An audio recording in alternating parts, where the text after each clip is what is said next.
So, for those of you who are too young to remember that long, long forgotten time known as the 90s, let me talk to you about a bizarre trend that popped up and was a mainstay of that decade, but nobody really talks about it. Whenever you see decade retrospectives, nobody really touches on this element of those years. You know how nowadays it seems like every show from the early 90s or late 90s is suddenly getting a revival?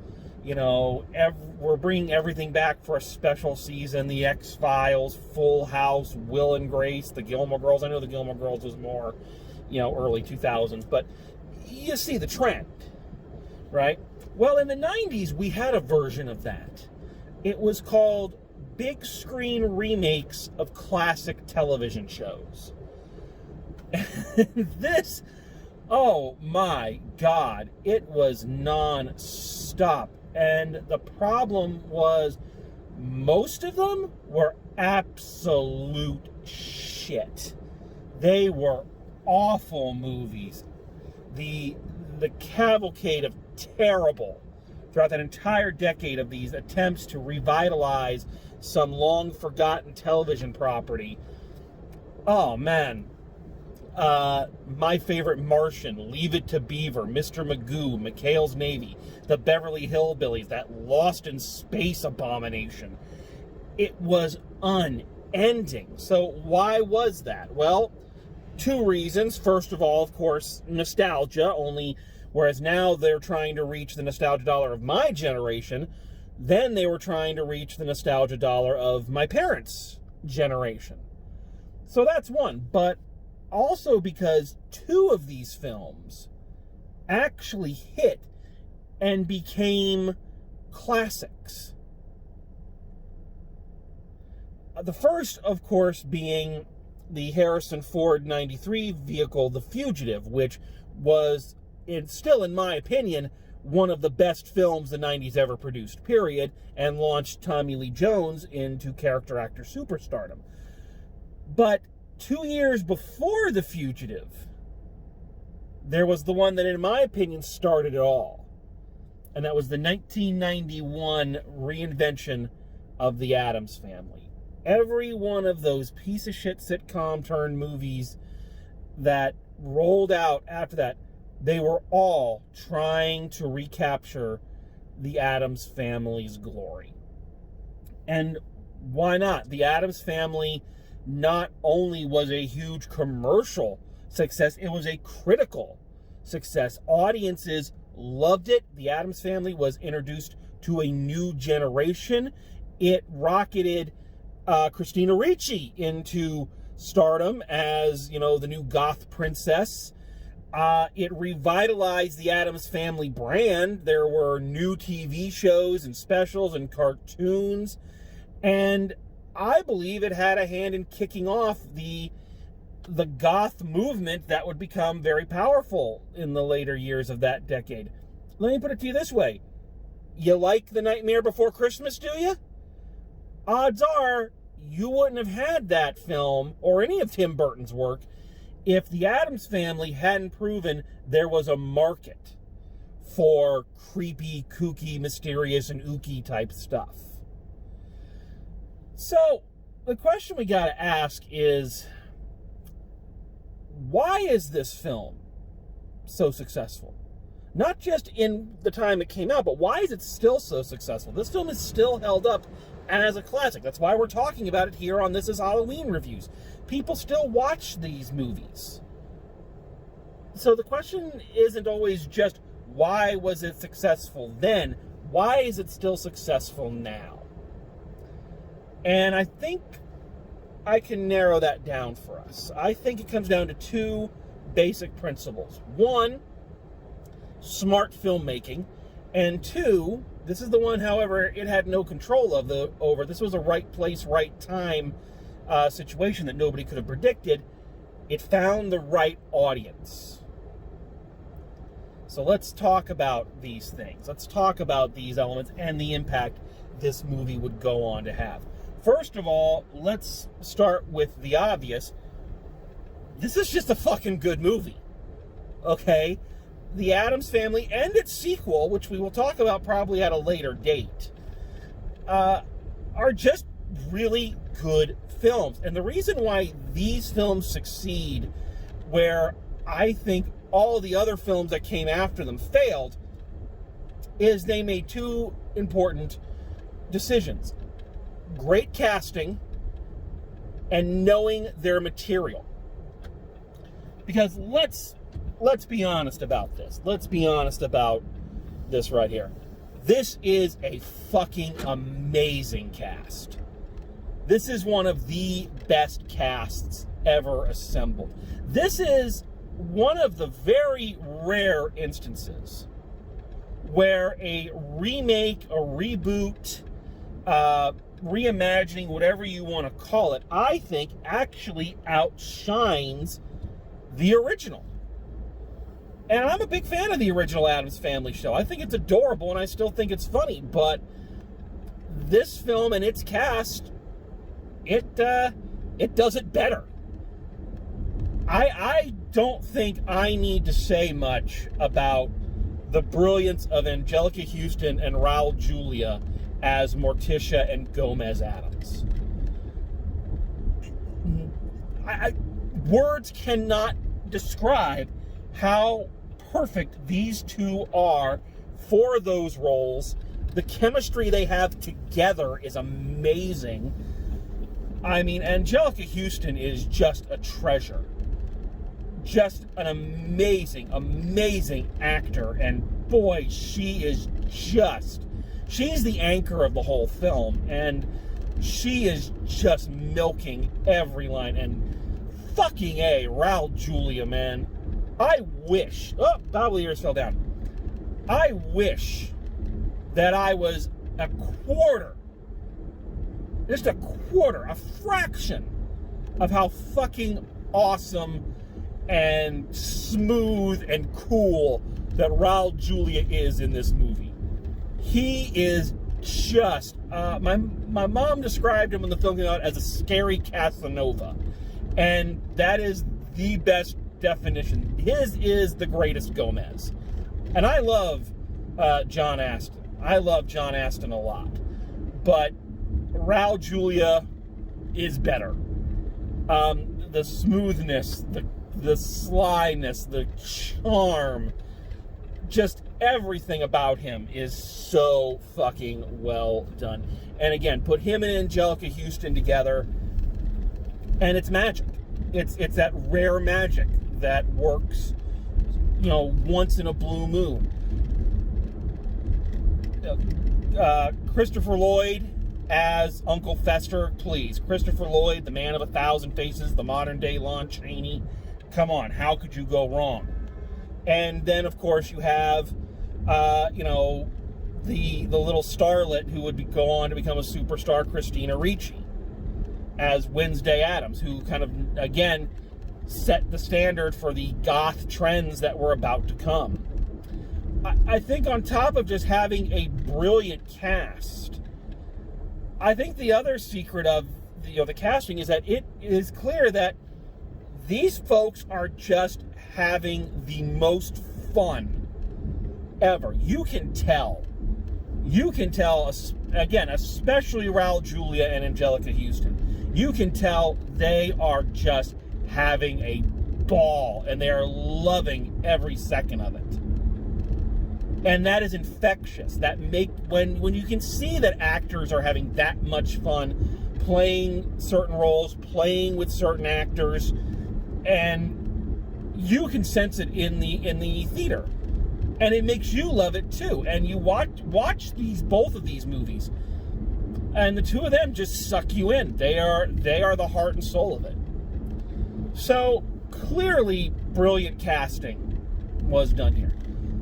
But a lot of these films, despite what you may think, a lot of these films had good casting. For instance, the Beverly Hillbillies movie, believe it or not, it had some good casting. But the Beverly Hillbillies movie and so many of the other movies fell down where this film stepped up. And that is, it feels like the writers of this film and its sequel understood the material in a way that it just feels like the others that came after it never did. They understood the Addams Family at its core is a one-joke pony. That joke being, hey, that's not the way you're supposed to do that. You're supposed to be normal. Oh, those Addamses. You know, that was it. And they knew that. They knew that this was not the movie to try to have an in-depth plot or try to do, you know, extreme character research with it. You know, the Addams Family are not the deepest characters, and they're that way by design.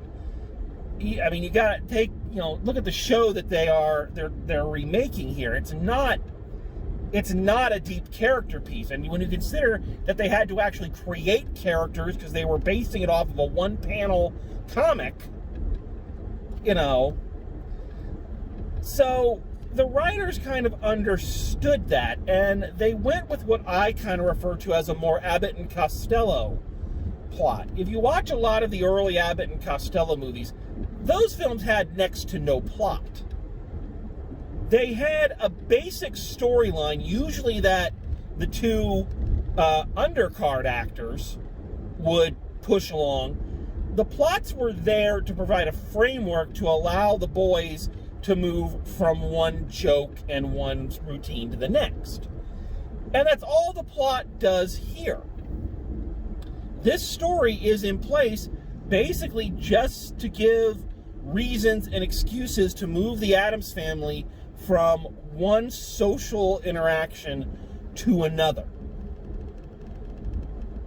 Because that's what's funny. It's not trying to reinvent the wheel. It's not trying to get us to understand these characters and know the origins of these characters. It's just moving them from one situation to the next. The Beverly Hillbillies movie, which I bring up again, went the other way. It tried to have a little bit too much of a plot and didn't understand the basic fun of those characters. And I think that's the other thing, you know, going back to the concept of understanding the characters and understanding the source material. This film understood why the Addams Family was so beloved in its day and why it survived for so long when really it's 2 seasons long, the original show, and granted, seasons were longer back then, but that's just 2 years of a show in constant reruns. So, you know, what was it about those characters? Well, smarter critics than I am have already said this multiple times. You can go listen to Lindsay Ellis talk about the Addams Family. You can listen to Movie Bob Chapman talk about the Addams Family. And they basically said exactly what I'm about to say, because I'm stealing some of the wording from them. The Addams Family were quietly subversive, whether they were meant to be or not, in their original context of the TV show. They were quietly subversive. We can take the most obvious thing of Morticia and Gomez. When the show originally came out, you know, this was still in the days of the parents sleeping in the twin beds and maybe giving a little peck on the cheek here and there. It was completely different to see these two who were desperately in love with each other and clearly had a very active sex life, even though they never had to come out and say it. And this movie takes that and turns the dial up on it. Not in a dirty way, but it says these two people are in love. You know, this isn't the Homer and Marge Simpson thing where you spend most of your time going, how in the fuck are these two still married? You get why these two are still married. And then it comes to the other concept. This next one forms as a link. I'm teaching speech and communication this year. This will form as the link to my second point about right time, right place. Let's be honest. The Addams Family has always been the fantasy of those who have felt in their lives that they are abnormal. They have always been the refuge for people who felt like they didn't belong or that society didn't understand them or they were the outsiders, because the Addams family were among the first to, as the cliche now goes, to let their freak flag fly. They were unapologetic about their way of life. And what I find interesting is that the show and the movies have very different approaches to it. The show always approached it like the Addamses had no idea they were weird. They just lived their lives the way they wanted to live it. They didn't besmirch anyone else their livelihood. When the normals would come around, they were very polite to them. They treated them nicely. They weren't, they weren't cruel to them. They were very neighborly. They were oblivious to the fact that they were any different. They were happy, and that's all that mattered to them. The movies take a different stance. The movies take yeah, we know we're different, fuck you. Live with it or don't. We don't give a shit. And again, they never come out and say that, but that is the subtext riding through the entirety of the film. The Addams family were the greatest showman circus freaks of their day. These films were the This Is Me of their time. Here we are. This is what we do, and if you don't like it, we seriously could not give two shits. That has always been the thing that has made the Addams family last. The metaphor has always applied. So, why then, going back to one of my original main points, again, having taught speech and communication, I'm making speeches. Let's go back to one of my other main headers. The other reason I feel this movie lasts so long and is as successful as it is, aside from it just being a very good movie, and that is it hit at the exact right time. And again, there's no way they could have foreseen what was about to happen. When they made this movie, I'm sure the goal was, let's appeal to, again, my parents' generation who had grown up watching this. My generation had seen it in reruns. But it was never our show in the same way it was our parents' show. But my generation embraced this movie in a way that I don't think anybody could have really foreseen. And I want to say that it's a good thing, but I think it's tied back to just the general mindset of the 90s generation. This is the generation that in our high school years would bring you Nirvana. This is the generation that was the most I don't want to say self-centered, the most self-important generation. We truly believed that we were smarter, better, just more in tune. We were woke before woke was a thing. And the rest of y'all just had no fucking clue.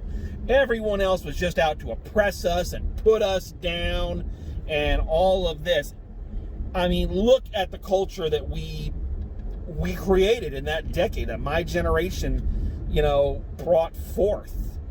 A lot of it had that, again, I go back to the Nirvana example. Regardless of what you think of their music, they started that genre of, hi, we're well-off white kids, but we're going to sing about how much we hate everything and how everything sucks.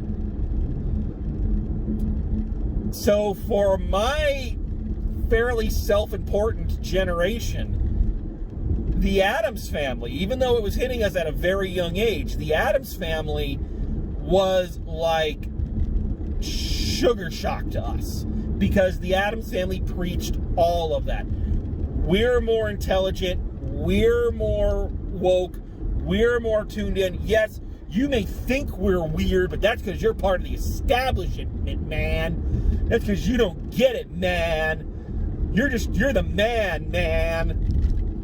And I really believe that kind of rebellious spirit that the Addams family kind of has within the subtext really latched on to people of my generation, and whether we know it or not, really fueled a lot of what was to come. Again, I truly believe had this film not been a success, then the work of Tim Burton would not have found the audience it did. I think because this film worked and the aesthetic of it worked so well, and kids adopted the aesthetic, I think that's what gave movie studios the courage to greenlight things like Beetlejuice or give Tim Burton's the reins to the Batman films, you know, because they saw that kids, young people were latching onto that aesthetic. I mean, again, this was the generation that brought us the Hot Topic and the goth movement. And I truly believe it all kind of had its genesis here in this little film, The Addams Family. Again, I don't say any of this as a knock against the Addams Family. I say it as I believe these are important factors as to why this film kind of has existed for so long, why it has stayed with us for so long, and why so many people still consider it one of their favorite movies or their favorite Halloween movies or whatever. I know I still enjoy it, and I still get a kick out of it. It's still a ball of fun with a great cast and a smart story. There's not much wrong with it. So, in my humble opinion, that is the secret of the success of The Addams Family, the original film. So, that's my opinion. I gotta find a better way to wrap these up, because without giving them a grade, I have nothing to segue into. I have no way to link to my conclusion. Sorry, again, speech and communication. So let's just wrap this up. If you haven't seen The Addams Family in a while, go watch it again. It's a million times better than that piece of shit CGI movie they brought out last year. So, with that, I hope everyone is having a happy, healthy, and safe Halloween. And as always, drive safe, and I'll see you at the movies.